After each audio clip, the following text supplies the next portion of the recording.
Hello everyone, welcome back to Racing Weekly, a podcast and YouTube show brought to you by oddschecker in association with Bet365. We've hit that sort of sweet spot of a week where the racing that we're about to look back on was superb and the racing that we're about to look forward to also looks superb. And two men who are beautifully placed to help talk about all of that alongside me, Steve Ryder and Ken Pitterson. Ken, welcome back to the show. Before we get into all the action of the racing, it's been a challenging one for jockeys. A couple of serious incidents, one at Ascot and one at York over the weekend. Sam James, obviously injured in the fall at Ascot, and two jockeys, Jim Crowley and Trevor Whelan, suffering an assortment of fractures in their fall on the weekend. What did you make of it all? Yeah, and you can also add David Newland, who got kicked up front well. I mean, yeah, it shows how dangerous riding a horse is. I mean, people give out to jockeys about bad rides and about this, but again, you see, they put their life on the line. I mean, it's very unfortunate it's happened to all these jockeys, and there's other jockeys that are injured for other reasons. But just be careful when you're having a go at them. But it just shows how dangerous it is riding horses at speed. Yeah, obviously we send our best wishes to all the jockeys recovering and hope that they get back as soon as possible. I mentioned the sweet spot, Steve, of where we're at. The racing last weekend was superb. There's so many clues going forward. And of course, we've got two terrific meetings at Doncaster Irish Champions weekend over the week. I mean, actually, there's more than that as well over the coming week. Yeah, I was doing my notes for this and I mentioned that race and I mentioned this race and I mentioned this horse. And the amount of notes I've got with regards to this is incredible. We'll do well to keep this under an hour, I think. Yeah, and Ken, you've lined up some 2-year-olds to keep an eye on that struck a chord with you? I saw three really nice 2-year-olds last week. Starting at Kempton on Wednesday, I think you were on Racing TV that day, and a horse called Item. Yeah. Lovely son of Frankel. I mean, as a race, I thought it had a lot of strength in depth, but he walked in and he looked a quality horse. Lovely and relaxed. Yeah. He's got no flashy entries, but he just walked in and looked quality. I don't think he was 100% fit, and he's a little bit docile going on the track, but everything about him, you could see him learning as the race developed. And I love the last furlong when he picked up and stretched out, and it took him a long time to pull him up, I can tell you. So yeah, he was Item at Kempton on Wednesday, and we went to Ascot on Friday, and we were all waiting for Rahib. We was all wanting to see him. Yeah. Big. He was, I mean, literally, you hear him coming before you saw him. He was shouting, he was doing all sorts of things that was wrong. But again, as Jim, I think I spoke to Jim after the race. I mean, he actually tripped up going onto the track twice. That's how docile and cumbersome. Exactly, he wasn't even switched on. But in the race, I loved the way, even on the outside, he jumped, he travelled. I mean, it took him a bit of time to pick up, but I loved the way he hit the line. He hit the line strong. I mean, having seen the horse, knowing the horse wasn't 100% fit, that was just done on pure ability. And Owen Burrows says he's more Hookham than Baid. He's I full brother disagree to with two. him. I said to him, he looks more like Baid, and he says, no, he's more Hookham. But I think he's got more Baid in him, but he'll know more than I do. But he was just a really nice colt. Yeah. And once the light bulb switched on in his head and he knows what he's doing, I think he'll be a decent horse. But it'll just take a bit of time. And one more? Of course, got Jaladi that ran at Kempton. He's related to he's related to Al-Arsi of William Haggis. Honestly, they walked in the paddock, and again, good bunch of nice horses. And this thing walked in. It was Land of the Giants, massive horse, big but put in the right places. Yeah. I mean, he looked part, and everyone was saying this is meant to be race best 2-year-old or whatever. We've all heard that. But he ran a nice race. Looked a little bit green, probably just too big at the moment to carry himself, but will be a nice horse. Probably next year you'll see the best of him, but he's a really nice colt. All right, so 3 2-year-olds to pay attention to, and hopefully that whets the appetite for the first item on the agenda. See what I've done there? Which is Racing Recap. And we start at Haydock with the big sprint at Big Mojo, giving Mick Appleby his first domestic Group 1 winner of his career. The draw playing a significant part in this race, no doubt. But I like the fact that there are good horses that finished up close. Kinda Blue, Flora Bermuda. People might have excuse for one or two others. What did you make of the race as a guide to the future? I do think it was spoilt by the draw, to be honest. If you do pause it 2 furlongs out, like I did, the 1, 2, 3 are the furthest left on the track nearest the stand-side rail. 15 beat 19, beat 16, beat 13, beat 10. I thought it was a good performance, but like these sprinters, they're all kind of beating each other. I thought the one to take out of it was definitely Time for Sandals. Drawn 2, raced the far side and just got tired late on. She hasn't actually won over 5 furlongs in her career, but I do think it's probably worth exploring again. She was only beaten 3/4 of a length by JM Jungle at Goodwood. I just thought because she's going to have a 7 next to her name when she restarts next season, I thought she might get underestimated in the market because of that. But I thought that could have definitely been upgraded. Harry Eustace did an interview. She's already out to grass. She's going to come back next season. But yeah, I thought she was probably the one to take out the race. Big Mojo was, they're talking about going to the Breeders' Cup. It will suit. If you look at the race IQ data, he was first to 20 miles an hour. He had the fastest finishing speed percentage and the fastest top speed at 43.33 miles per hour. So he should be suited by that American-paced race. Yeah, and also I enjoyed the William Buick saying after the race when he came back and he spoke to the lad who looks after him, Mark. He said to Mark, he said after the horse had done almost a full lap, he'd gone down to the far end of the track by the time he'd pulled up. When he came back, William Buick said, "Do you ride this horse out every day?" And Mark said, "Yeah." He goes, "You must have very strong arms," because he couldn't hold him. Right. And he said basically he's got 2 speeds. One going down to the start, he was all right, but once he takes off, he couldn't get him back even after the line. Okay, I'm going to mention to you, Ken, the betting for the Kipco British Champion Sprint. Lazat is still the 5-1 favourite with Bet365. More Thunder 6-1. Big Mojo 7s. Flora of Bermuda and Kind of Blue 10s. Kinross, Shadow of Light 12s. Woodshawner, they're all 12s. Shadow of Light might run this week. Yeah. From the horses that ran on the weekend in the Sprint Cup, you take one out of that race for the Champion Sprint. Which one would you be with? It would be Kind of Blue. I think he's peaking at the right time. He's had very little racing. I mean, he ran second in the race. He ran second in the race last year. This race, yeah. Sprint Cup. Sprint Cup, sorry. And then went on to win at Ascot, and he's got the same sort of preparations again. I think he's the one I would take out of it. But the problem with all the sprinters, they can't put a back-to-back performance. I mean, you look at Lazat, you look at Inisherin when he won at York, Time for Sandals, sorry. No half measures. They've all win races, but they can't put it back to back. Out of all that, the only horse that has consistently put it in has been William Haggis's horse. I don't remember his name now. We just mentioned him in the sprint. Sorry? What Kind of Blue? No, William Haggis's horse in the sprint, in the champion sprint, which has been named Saeed Sahel's. More Thunder. Sorry, yes, More Thunder. Sorry, yes. He's the only horse. I know he's been handicapped, but he's put performance in time and time and time again. And he's going into the sprint on top form. And I think he could be the one that could definitely shake them all up, because I think he's a horse that we don't know how good he is, because he's been missing his breaks and still winning over 7. Yeah. I still think that his horse is getting quicker. I think he's the one that goes into the race on an upward curve along with Kind of Blue. But the rest of them, they beat each other. Yeah. And what is so surprising, Rich, we spend all this time breeding sprinters, but we can't breed a champion sprinter. No. It's ridiculous. It is ridiculous. But also, I do think one of the best things about it does make the racing like Saturday's race, the Sprint Cup, was a terrific race. Yeah, yeah. You know, obviously, I agree with Steve. The draw had probably too much of it, but it makes it interesting from a punting point of view. Okay, who's the best sprinter around? Guy Razi. Wow, that's so naughty. Best sprinter in Great Britain, Ireland and France? More Thunder. More Thunder, okay. To be proven. I just think every time it's funny, when I saw him first with Sir Michael, I didn't think it was a Derby horse.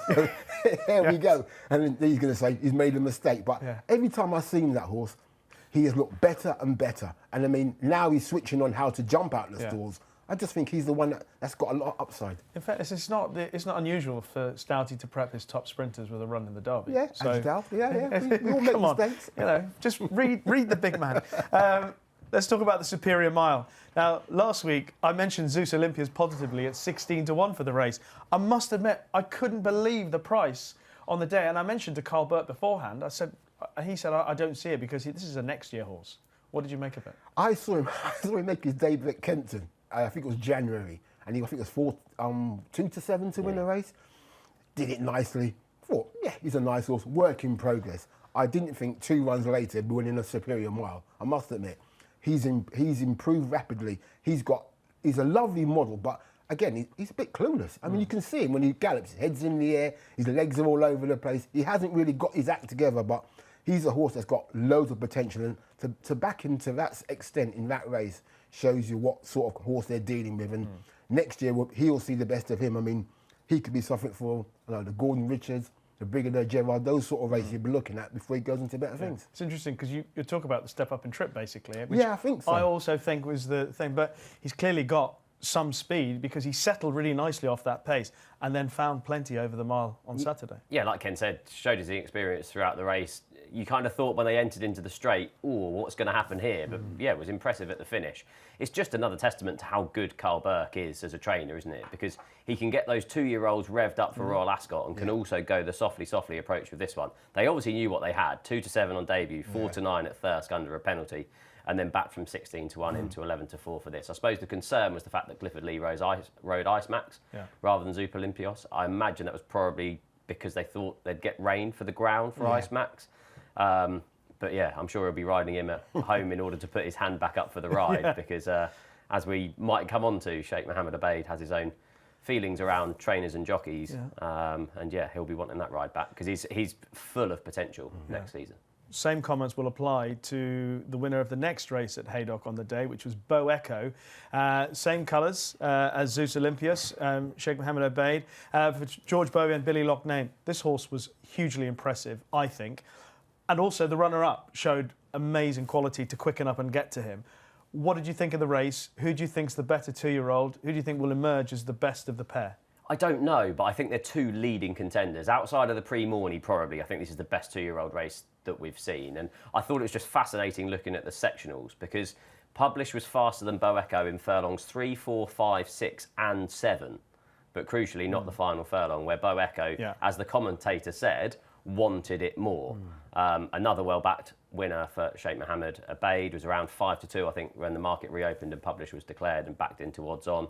I loved the performance. He jumped, he settled, he quickened, but most of all, he battled at the finish. When Publish came across, it looked as if he was just going to go over the top and go away. But Bo Echo, one slap by Billy Loughnane and away he went. And I was really, really impressed. It's going to be interesting to see what prep they go, because I think they're going to go the Guineas route, aren't they?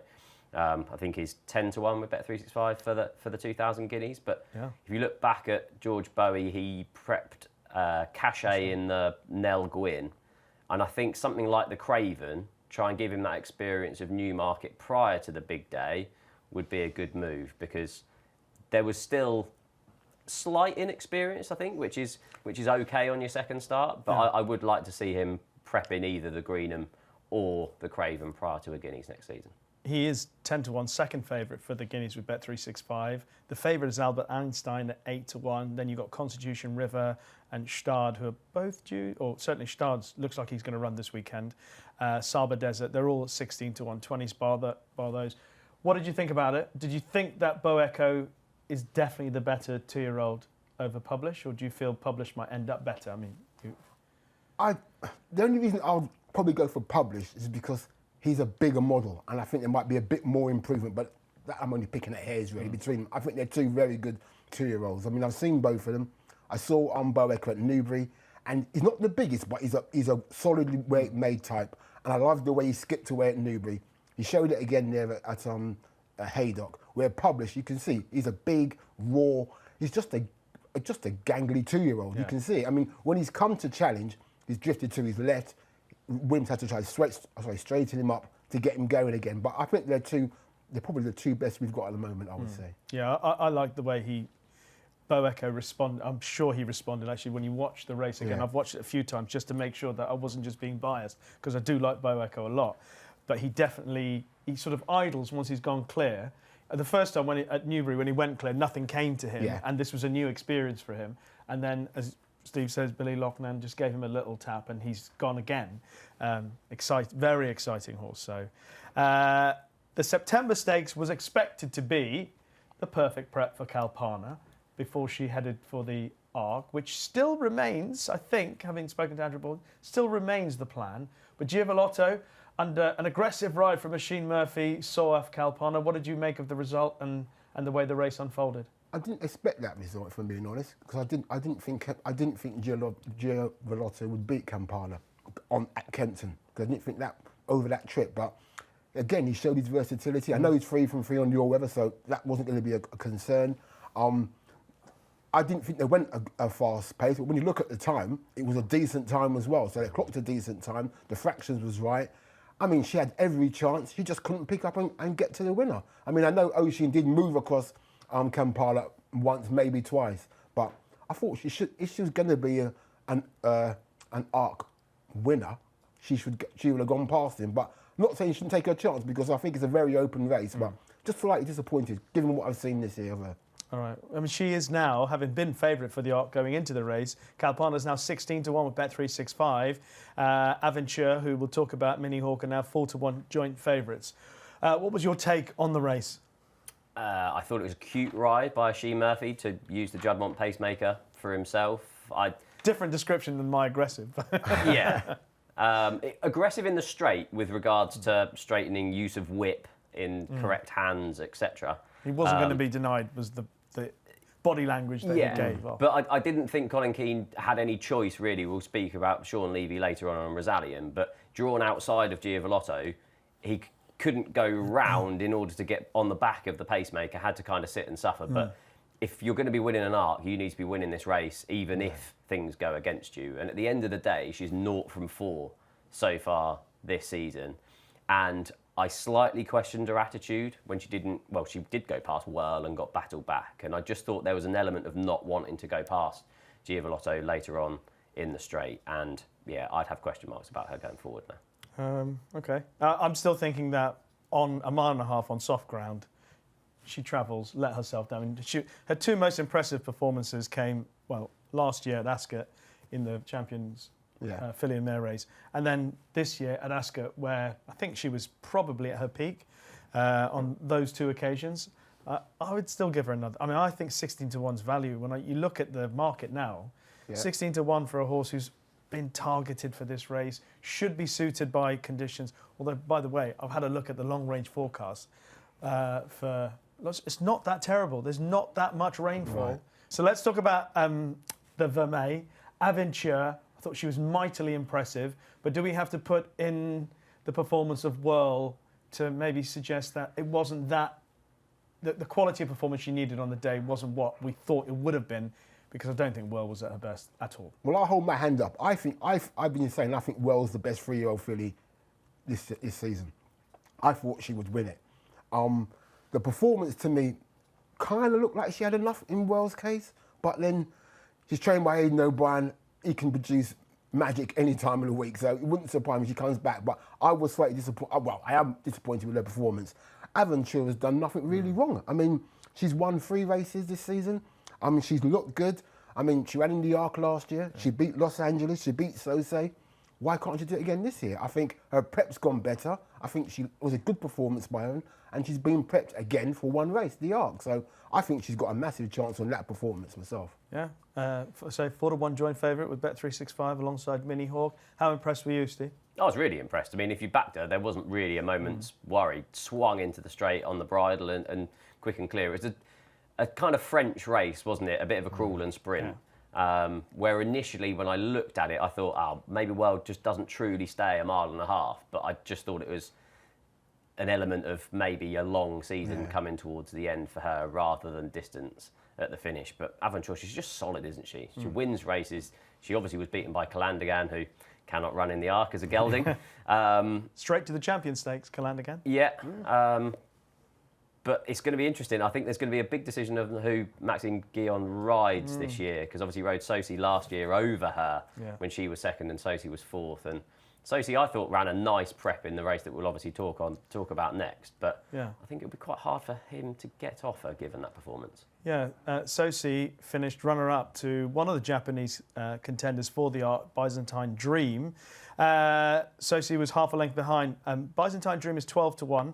Along with Croix du Nord, actually, and the third of the Japanese contenders, Alohi Ali, who's 25-1 Bet365. Sosi is 10s. Did you think Byzantine Dream has put in the sort of performance that thinks he could be the horse that ends the long wait for the Jap? Or will they be encouraged that Croix du Nord might be a better horse? Yet we've seen Alohi Ali and Byzantine Dream both winning. I mean, it's definitely got a chance of winning the Arc. I think he'll want the faster the ground, the better his chance. But I didn't think there was any excuse for any of the top 4, really. I thought they all ran their race. Sosi, I thought, and I backed Sosi, and the fear was that it was the standard kind of French prep, the build back up to the Arc. And I thought he ran well. But yeah, then you watch Aventura and you think, actually, that was probably a better performance there. It was a good performance. Sosi, I think, had won 5 of his 6 starts at Longchamp. Prior to that, his only defeat was in the Arc when he was 4th. So it's really solid form. So the wait for a Japanese winner of the Arc could well be over. But yeah, you wouldn't want too much rain for him. No. It's interesting as well. At one point in the season, you mentioned obviously Whirl, Aidan O'Brien, Minihawk, Whirl, Los Angeles, Lambourne. They're all lining up for the Arc. I think at the moment the only horse he has at single figure price is Minihawk. Los Angeles is out to 40 to 1, Whirl's 33 to 1. Lambourne's obviously not, I mean, 66 to 1. Who knows where he's going to end up. Same price as Illinois and Jan Bruegel for the Arc with Bet365. What sort of guide do you think the Prix Foy will be for the Arc? I think it'd be a solid performance by the winner. I think it's good. I think it's decent form. I mean, the thing is, you look at the 3-year-olds, there's no outstanding mile-and-a-half 3-year-old in this country other than probably Minnie Hawk. And she's good, but she's not that good, if you see what I mean. Probably doing her down, I suspect. But, yeah, She's not a slow old boat. No, she's not. But she's not flashy. She's not... She just does her job, if you see what I mean. When you look at the... So I can't see why the Japanese horse can't at least figure, because I don't think our 3-year-olds, even our colts, over a mile and a half are any world beaters. Yeah, that's a fair call. And any interest in Qualificar, who won the Niel? I thought pretty smart in the circumstances. Trapped in, had to wait. Yeah. Quickened up nicely. Showed a good turn of foot. Like the way he came through. He'd have to improve on that, I think, to take his hand against even in this year's Arc. But he deserves to take his shot. I mean, a lot of horses are going to throw their hat in the ring because it's a very open race. I mean, it's even open than last year when we had been blue stock in one. So I think a lot of horses would take their chance and say, what have we got to lose? And see what happens. Yeah. Qualificar? Question mark? It was a good win, given that the race didn't exactly go to plan for William Buick, but I'd be surprised if he features, albeit that Andre Fabre improving 3-year-old. You can never really rule out with an Arc, can you? Yeah, he's 16 to 1 for the Arc with Bet365. What would be your Arc play right now? I've already backed Mini Hawk, and I'd go in again. What price are we allowed to know? What price? Only 10s. Oh, okay. Still, she's 4s. I've got Aventura. I just think she ran in the race last year. Yeah. She looks a better horse this year than what she's done. I would go with her. Yeah. Okay. You? Kalpana? Okay. Yeah. Still thinking. Keep the faith. Yeah, I still think so. Any interest in Al Makam, by the way? Any thoughts on how he ran in the? Ran okay. Would probably want it a bit softer. It wasn't actually the soft ground that they were probably hoping for over there. No. I thought it was a good performance, but I see absolutely no reason why there would be a reversal of form. I thought all of the top 4 got a run at exactly the times that they wanted it, albeit maybe Sosi had to wait half a stride to get out, but I saw no reason why the likes of Amakam and Los Angeles would reverse You're going to be more damning, aren't you? No. Champion Stakes. Yeah. Would be the race, mile and a quarter. It's going to be bad ground. He stays a bit further. I think that's the ideal race for him. Just don't see him strong enough for an Arc myself. Yeah. But look, he's a good horse, as everyone keeps telling us, and we haven't seen it yet. But yeah, I think mile and a quarter, Ascot, October, in the mud. Yeah. Okay. Now, I'm not really going to do much talking on the next race. I shall leave you both to discuss the performance of Sarlan defeating Rosalian by a short head in the Moulin. Obviously, Sarlan was supplemented for the race, goes to the Breeders' Cup, probably going to meet Rosalian there. Steve. Fair play, Francis-Henri Graffard, for supplementing the horse. I think it was off the back of a Group 3 victory. And it was a good performance. Settled in rear and quick and clear late on. Another horse that was settled in rear, didn't quite get there. Simple as that? I've seen a lot of people slating Sean Levy for the ride, and I think there could be circumstances where you can criticise previous rides that he's had on the horse. But this, for me, wasn't one that you could. He was drawn 11 at Longchamp. You cannot be caught wide at Longchamp. He had to drop in, track through the winner, and just didn't get there at the finish. it's going to be an accumulation of races that Rosalian has lost by short distances if he is to lose the ride. But I didn't think he did anything wrong in this scenario, and I thought the horse was just beaten by a better horse on the day. Ken?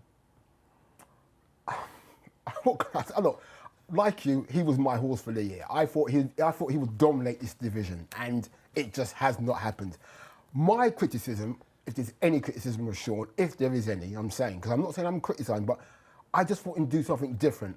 I mean, yes, I agree he was drawn 11, and he has followed the winner through, but I want him, when he followed the winner, I wanted him to go, not wait till the winner kicked and then went after him. He's got to do something different. I mean, this season, he gets beaten in the Lockings by lead artist. He's beaten him. He beat Dancing Gemini. He's beaten all those next time at Royal Ascot, gets beaten by Docklands. He goes to Goodwood, he destroys Docklands, but gets beaten by Querat. He goes to York, he beats Querat, even though he didn't run his best rate.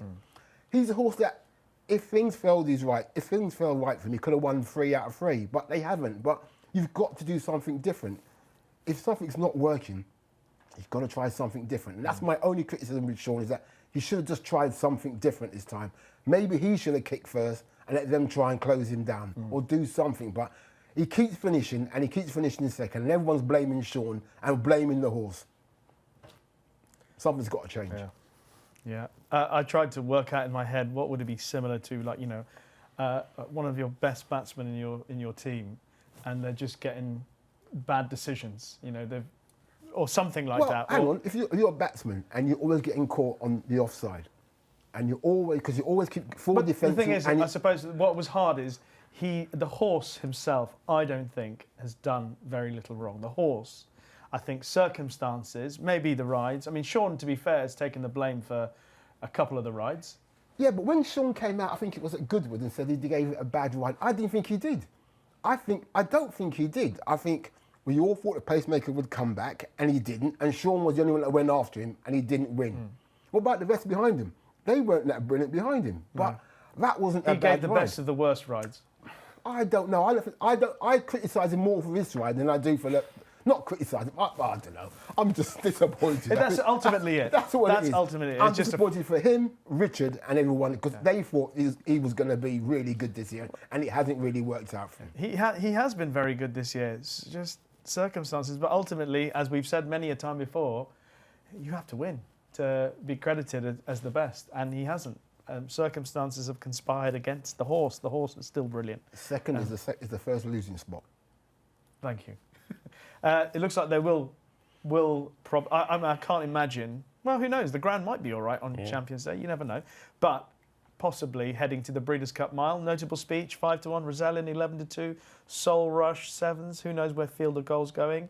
What about Champions Day for the QE2? Quick look at the market. 6-1, I think. Field of Gold, 9-4. Rosalian, 6-1. Fallen Angel, 7s. Never So Brave, 10s.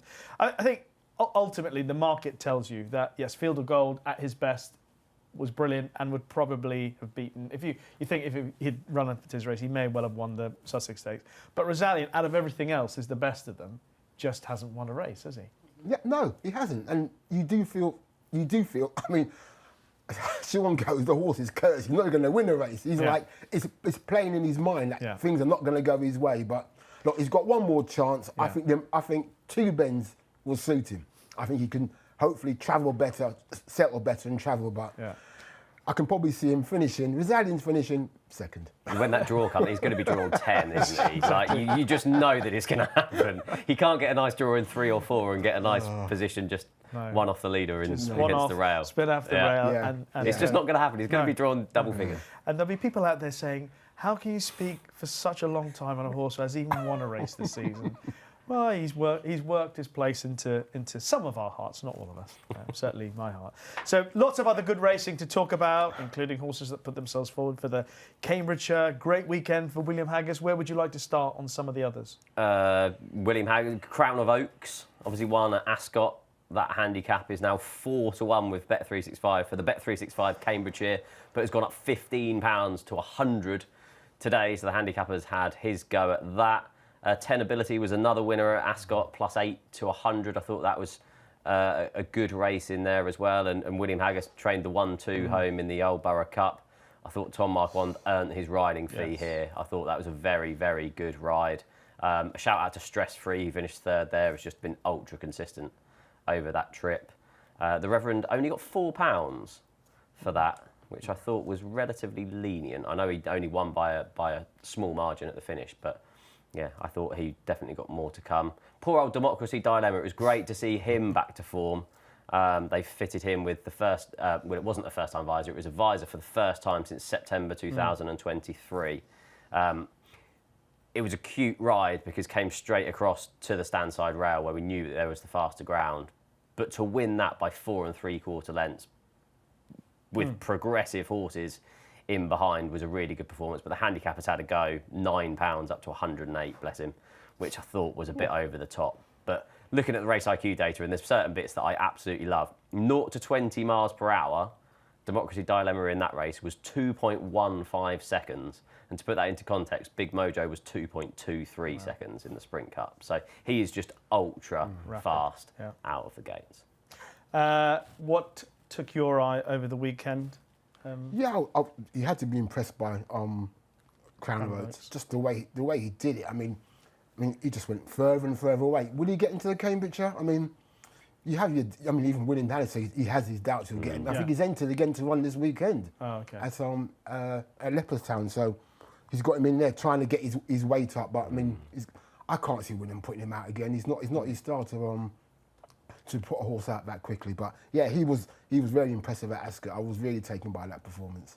Interestingly, he's 4 to 1 favourite with Bet365 for the Bet365 Cambridgeshire. Salal, who's second favourite at 9 to 1, I'm pretty certain is not going to the Cambridgeshire. No. Everything Roger Varian said, and Ray Dawson was saying the other day, there's a listed race. I was with you. Yeah, that's right.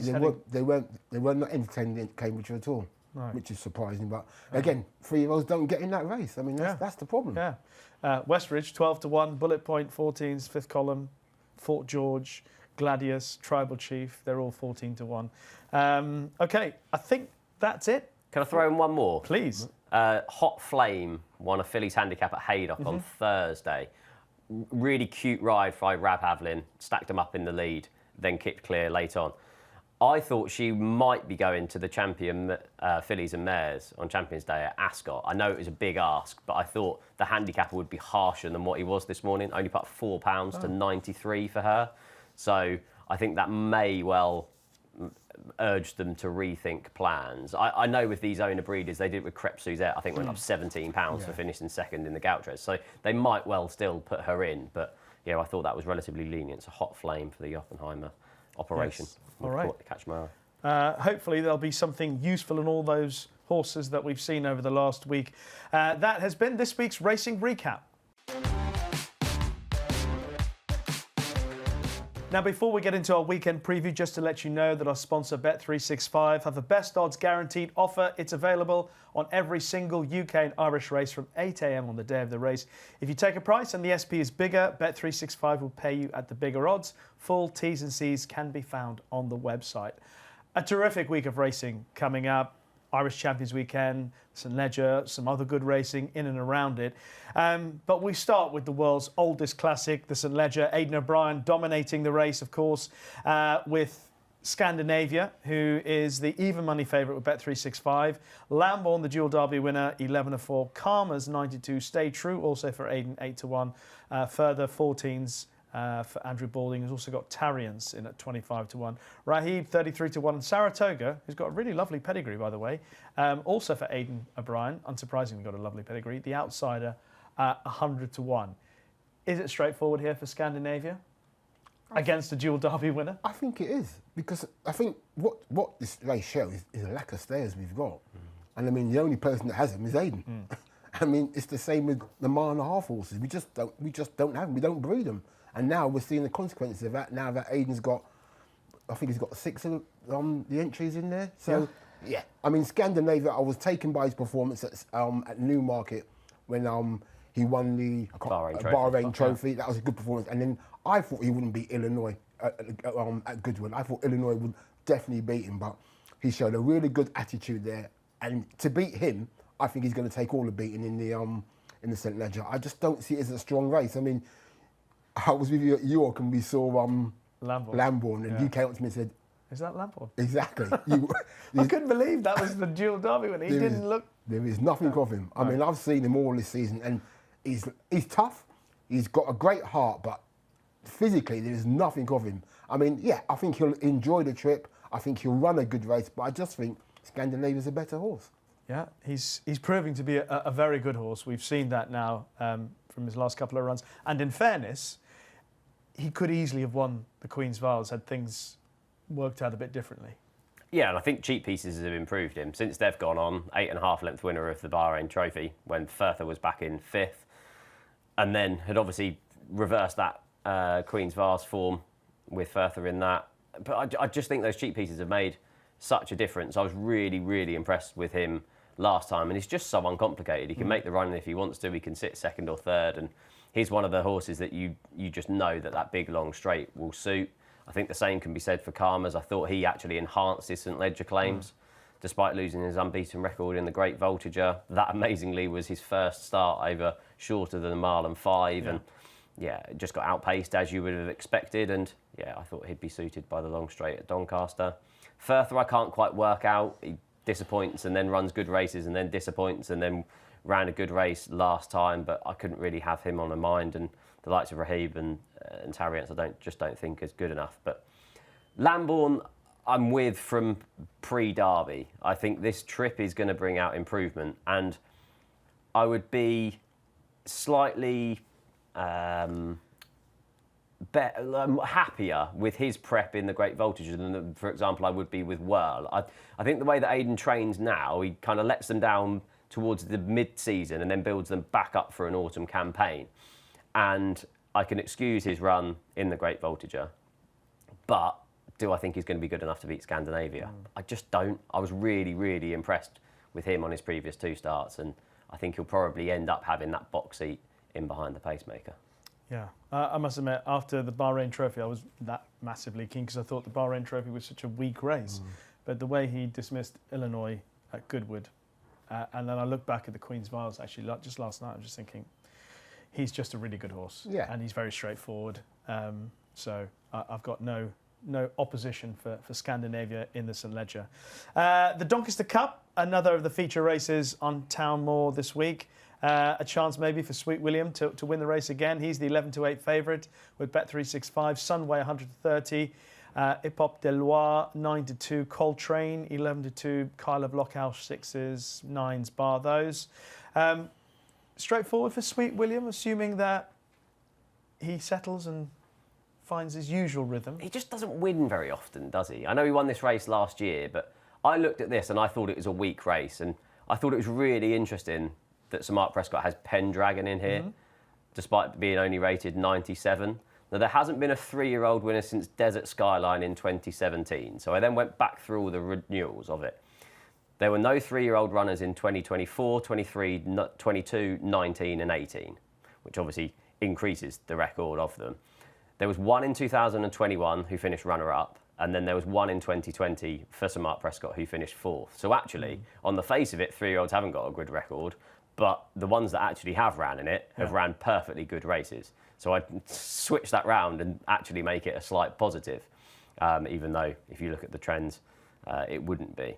Now, Pendragon had the stereotypical Sir Mark Prescott campaign last season. The handicapper actually made him run for a 4th time in order to get a mark. Those races were all over 7 furlongs and a mile. Gelded, up in trip on his reappearance, and you've seen a completely different horse. He's won 3 handicaps in a row, including by 5.5 lengths at this track. Was beaten half a length last time at Sandown by Tariance, who we've just spoken around. They think that's good enough to run in the St Ledger following his win in the Melrose Handicap. Tariance is now rated £12 higher and is rated in the St Ledger. So actually, even though he was defeated in that race, I thought he enhanced his claims for this. He has about £8 to find with the likes of Sweet William and Sunway, but he's clearly progressive. I think there definitely needs to be new blood into this Stayers division. And the fact that Sir Mark Prescott is putting him in here means that he's happy enough to give away that rating of 97. So Pendragon is actually a fairly strong selection for me in the Doncaster Strong selection, 9-1 with Bet365 Pendragon. Sir Mark Prescott has a few interesting entries at Doncaster this week. Ken, what did you make of it? I totally agree with what Steve said. I looked at the race and I don't like Sweet William. I mean, he's got all the ability, but he's like me, he doesn't want to try too hard when he doesn't have to. I admire that. Yeah, okay. Oxford Comma, not good enough. I just didn't think it was Sunway. You wouldn't trust him with counterfeit now, that horse. Honestly. He's got ability, but doesn't want to try. So, yeah, I thought Pendragon was, as Steve said, the new blood in the race. He knows he stays. Sir Mark knows what he's doing. He's aimed loads of horses at this race. So, yeah, I totally agree with what Steve has said. All right. So a very positive mention for Pendragon in the Doncaster Cup this week on Town Moor. Let's head to Ireland and talk about the main race over the 2 days of Irish Champions Festival, as they now call it. And that, of course, is the Irish Champion Stakes, for which Delacroix is the 5-6 favourite with Bet365. Shin Emperor 5-1, Zaran 5-1, Anmart 6-1. Chris Hayes is going to ride Anmart, replacing the injured Jim Crowley. White Birch, the Grey Ghost, I was calling him the other day. He's back out, 10-1. Royal Champion, Carl Burke mentioned that is the plan for him, 16-1 along with See the Fire. Okay, so no Ombudsman, because obviously John Gosling didn't want to fire over poor Ombudsman in the short straight at Leopardstown against all those O'Brien horses. So therefore, Aidan O'Brien's, he did throw the gauntlet down to him, say, come on. Yeah, of course. I mean, I liked it. I mean, look, a little bit of... What did Aidan say? Whinging? Yeah. I enjoyed that. John likes to win. Exactly. I mean, I like he's sticking up for himself. He didn't agree with John, so he said he likes to whinge. So John can have his comeback now, can't he? I can't wait for it. I'd love to see what he's going to say about it. I'm sure he will. Look, I mean, yes, Delacroix's got a good chance of winning this. I mean, it's not without Ombudsman. It's not a strong renewal, but I've never been convinced by the horse this season. I mean, he didn't stay in the Derby. The Eclipse was a complete and utter car crash of a race. I mean, you could run that race again and don't know what sort of result you would have got on the day, the way that race panned out. I thought he ran up to his best in the Juddmonte. I didn't think any excuses myself. I thought he had every chance. It just didn't work out for him. This looks an easier chance, but I don't know. I mean, the horse. I'm gonna go with Anmat. I mean, I think he's done nothing wrong. He ran well against Los Angeles first time up. Yeah. He ran well at Royal Ascot. The ground should be right. The yard's in great form. The tracks should suit him. I think he's got a cracking chance of being. I mean, if you get each way, might be a good each way bet. But I think Anmat's got everything in his favour to run a solid race against a race that lacks a little bit of a bit of quality, I would say. Yeah, I'm with you on Delacroix. Very talented horse, but I don't trust him. I think when Ombudsman in the Eclipse, I think the race-winning move happened down the backstroke and Ryan Moore moved up inside Ombudsman and then sat 2 off the rail to keep William Buick on the outside, and then Buick had to make a slightly aggressive manoeuvre, and then race was over, basically, because he was doing a bit too much. And it just fell back into Delacroix's lap. I agree at York. I don't think there are any excuses for Delacroix. Ombudsman is a better horse. I just thought 5-6, there are a couple of horses, Anmart being one of them, maybe a potential improvement in Zaran. But do you think Delacroix is the right price at 5-6? Do you think that will lengthen? Or you a Delacroix? Oh, I suppose it depends what sort of weekend Aidan O'Brien's having at that stage, because he's got such a strong hand in the juvenile races that will come before that he may well already have 3 winners on the board. But I think there is enough to take him on at odds on. He was obviously reluctant to go across at York, wasn't he? He unshipped Wayne Lord on the way to start before one of the races at Leopardstown before the Derby. At the Aidan O'Brien media day, he was up on 2 legs a lot. Like, he's definitely quirky. Yes. And yeah, I did think you could take him on at odds on. But what do you take him on with? I don't really like Zaran. I think he'll get outpaced over this trip of 10 furlongs. I just think he's a 1.5 mile horse, to be honest. I think they're trying to put a square peg in a round hole, if I'm being completely honest. I thought Royal Champion was the one to be with in ground? This. Would be a slight question mark. But Al McCann did no harm to the form, finishing 4th at the weekend in that. Carl Burke has a fantastic record at Leopardstown. On this weekend. Yeah. Well, 4 from 15 overall, but then has a further 2 seconds and 2 thirds. Yeah. Got a revised rating of 120 for a success over Al McCann last time. That puts him with only £3 to find with Anmat. I agree with Ken. I think the track will suit him, and again, any rain will be a positive for his chances. Yeah, I just thought 16-1 was a bit too big on the back of that performance, which was definitely a career best. Yeah. I'm basically against Delacroix. I think there are enough running for you here. Zaran, I think if there is cut in the ground, massively in his favour, because it will bring it. I agree, a mile and a half seems to be his thing, but it will bring his stamina into play, assuming they go a good gallop. I think it also suit him because he hits the ground pretty hard. And Anmart, if there is cut in the ground, you know, he could just travel in and find a gap, and probably has as good a turn of foot as anything in the race. So that's how I will play the race, the Irish Champion Stakes. The Irish St Leger looks like it could be a straightforward battle for the Aidan O'Brien horses. Jan Bruegel in Illinois, and I'm trying to find the market. Maybe I'm being blind about it, but we could talk about the race in the meantime, and who you would prefer out of those two, or is there something else in the race? Again, Aidan has a strong hand in it. I'm not sure about Jan Bruegel. I mean, I know Aidan said that he gave Orion the wrong instructions at Ascot, and he probably did. And I was prepared to give him a chance, given the way he performed at Epsom, where he ran as straight as anything against the camber. But he went back to his old ways for me at Ascot. It didn't like he enjoyed it. It didn't like he liked anything about it. So I'm a little bit against him. I think Illinois is just solid. I mean, he's tough. He runs his race. Mile and 6 will be ideal. He's probably not a cup horse, I think, the way Aidan's speaking. He's not. I know Aidan said he had his cup preparation, but I get the feeling he thinks he's just not a cup horse. This is the ideal race for him. I think mile and 6 around the Curragh, I can't see why he can't take this. Because again, lacking in strength and depth, not the strongest race. Aidan has the front two, and I think he'll win it. Yeah, I liked Al Riffa, considering his performance last time, threw his hat in the ring for the race. So I didn't think Illinois presents that higher standard. And like Ken, I agree that the Jan Bruegel race last time looks like he's not a horse that you want to part with cash for. No, that first time headgear was a concern, wasn't it, prior to Ascot, and he ran like he needed that headgear on, and yeah, I didn't like that performance at all. I think Illinois faces question marks now, and I was with you really. I thought Al Riffa was the one to be with here. I know it wasn't the strongest renewal of the Curragh Cup that he won, but he was so impressive on that first start over the trip. Cruised into the race, eased clear to win by 5 lengths by Shackleton, who was in receipt of £11. I know Shackleton was beaten on his next start, but it really was a one-horse race, that start. I would prefer Illinois over Jan Bruegel towards the top of the market. I think Sober's too short, too close to them. I thought that was a weak renewal of the Queen Alexandra at Royal Ascot. I wouldn't have him anywhere near those towards the top of the market, and I thought Al Riffa, who was available at around sort of 5-1, I think, when I looked earlier, I thought he was probably actually the one to beat ahead of the Aidan O'Brien duo. Okay. So those are the principal races that we are talking about, but there are a whole host of supporting races that I'm already excited by. I mean, there are other Group 1s we haven't mentioned, like the Matron, the Moyglare, the National Stakes, there's the Flying Five, and there's a load of really good handicaps as well. At Doncaster, there's the Mallard, there's the oddschecker handicap on Thursday, in which I've got a fancy for. There's a handicap sprint on Sunday that I got a fancy, and there's a lot of fancies.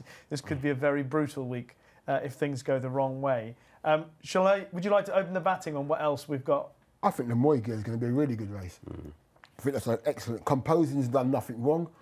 She's done the typical Aidan O'Brien route. She's gone to debutant, Silver Flash, debutant, Moyglare. That's the way he always generally goes with his horses for this race. Yeah. She's done nothing wrong, but she's only won at Group 2. But I got to say, Venetian Sun has improved and taken my breath away by her performances. Yeah. I mean, I saw her at Ascot, and you thought, geez, she's not a typical Royal Ascot horse. She was big, powerful. She's done that, but her performance beating the Colts, that in the Group 1, that takes a lot of doing for a filly to do that, and I think she'll take a lot of stopping myself. And the fact that the horse that got closest to her at Newmarket did what she did at York next time out really encouraged me about how good Venetian Sun is. Definitely. To believe in it, because obviously when Royal Fixation got that close to her, I was like, oh, maybe she's not quite as good. But then with Royal Fixation coming out and thumping them like she did in the Lauda, exactly. Like, yeah, she is that good. No, she is that good. I mean, I looked at her breeding. I mean, her dam was trained by Chris Wall. She won 3 races at 6 furlong, but she ran over 10 and got beaten half a length over 10. So I don't think the 7's going to be a problem. Carl Burt thinks the world of her. I think she'll take a lot of beating. I think she can win this, and I think she can be a seriously Guineas contender after this weekend. And is Gstaad going for the national stakes? I think so. So the 1-2 in the... Yeah, exactly. So if this she thanks the form here, then you know what price he will be. Yeah. So yeah, he's got to have a good chance in that as well. But no, it's a really good weekend and some really good performances and good horses turning up. Okay, so you got that. Anything else at Doncaster or? Yeah, I'm looking forward to Moon Target in the May Hill. Yeah, she's on my list. I had the pleasure going to Heath House about 2 months ago and saw this filly, and they think a lot of her, and she's a big filly, and I was hoping she'd win at Goodwood, but she just didn't like Goodwood. You could see from going up the hill that she wasn't that happy at the track. She came down the hill a little bit pottery. She fell back. Luke Moore tried to organise her. He pulled her wide. She couldn't pick up. Then she kind of got a flatter surface, and then she picked up and finished strongly, but didn't be able to reel in the winner that day. I think mile flat track at Goodwood. Goodwood at Doncaster will be right up her street, and hopefully she can basically enhance her reputation with this performance. Yeah, it was pretty obvious that Sir Mark really fancied her that day. Yeah. He was disappointed that she got beaten, and then afterwards, the question was maybe she would have preferred easier ground, and he said, actually, I think she's a fast ground filly. Yeah, he didn't think the ground, but he did say, he did say to me, I think the track but he might have just caught her out. But again, he just said no excuses. He said Aiden's horse was the better horse on the day. Yeah. Anything else? Anything else in Ireland as well? I mentioned there's the matron. Well, Sorry? Sorry, go on. So there's a matron, the Flying Five in Ireland. Obviously, Asfura is going for that. Fallen Angel in the matron. Is there anything else you fancy in those races? Interesting how Fallen Angel gets on now that she's got a head in front, because as we know, she performed well in Ireland the year before when winning, and now she's got a head in front. Just think she could she's a filly that's coming to herself this time of the year. So I could definitely see her, as we said, Carl Burke's got a good record there. I could see her running a big race at the weekend. Okay.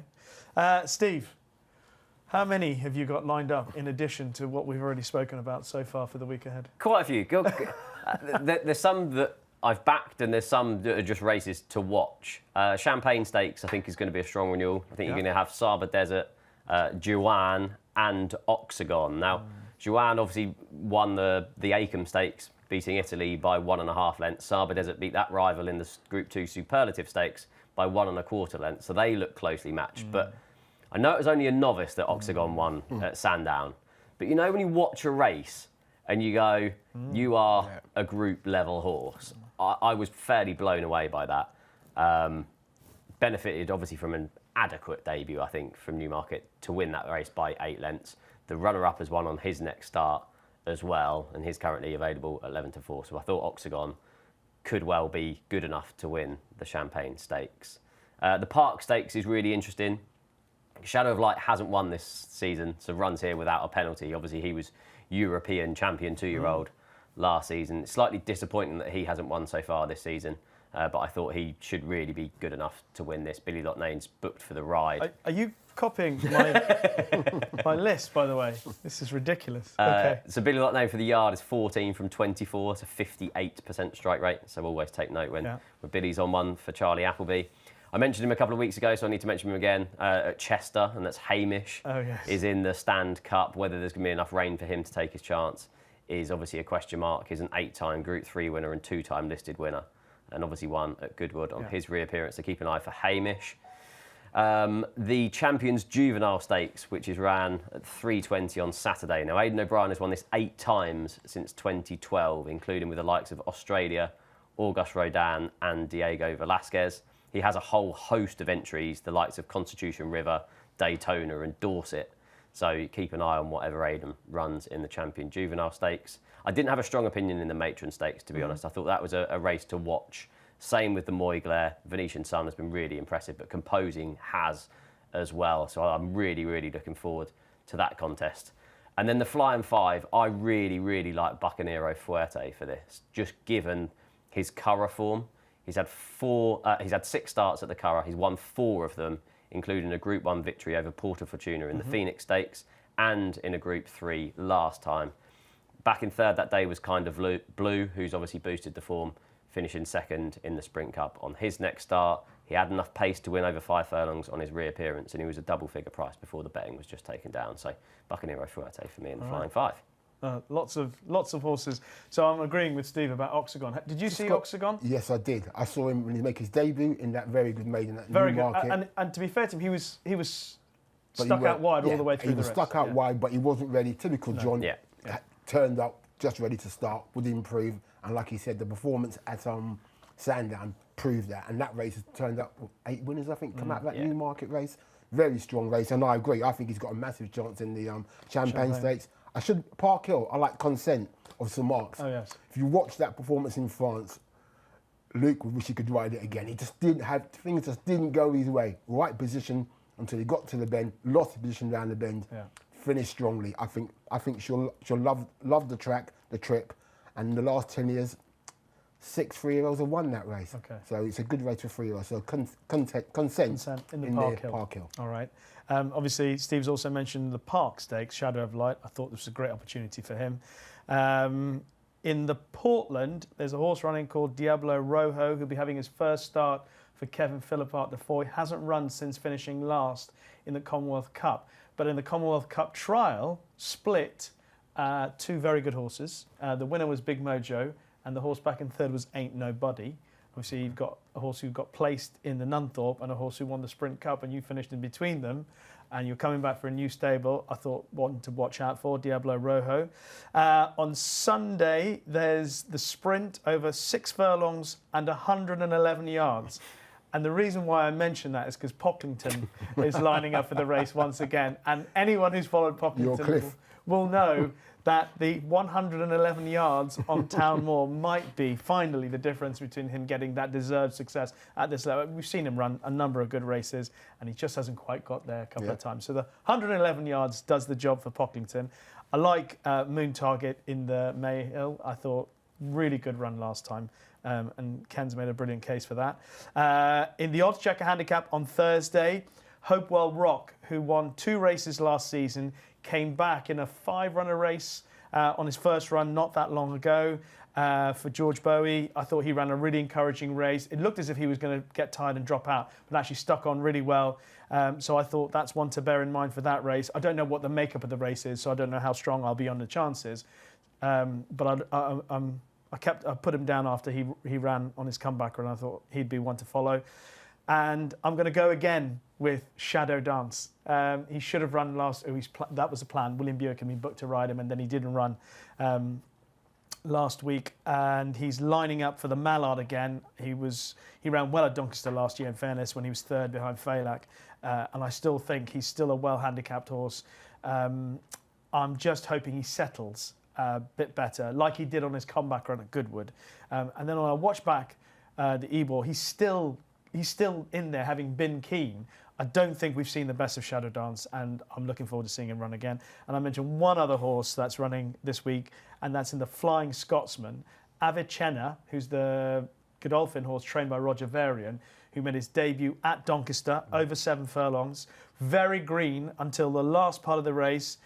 Jack Mitchell rode him, and Jack actually said after the race that it was only late on that he realised what he was supposed to do. But he was very strong at the end of the race, Avicenna, going back for the Flying Scotsman. Again, I'm not sure, because of the plethora of entries, who's going to line up where. I need to be certain of the makeup of the race before committing to the horses that I like most. But he's a horse that I wanted to see up in class. So Flying Scotsman will tell us how good he might be. So there are a few more to add to the list. I think between the 3 of us, we must have mentioned about 30 horses to follow this weekend. But that's partly because of the huge quantity of good racing that we've got all over Britain and Ireland on Thursday, Friday, Saturday and Sunday. Okay, so that's a look at the weekend coming. But before we get into our best bets of the weekend, just to let you know of a free-to-play 6 horses challenge. It's available every weekend with free spins on offer if you get 2 or 3 selections correct. Prize pools available for 5 and 4 correct predictions, as well as a jackpot for all 6. T's and C's apply.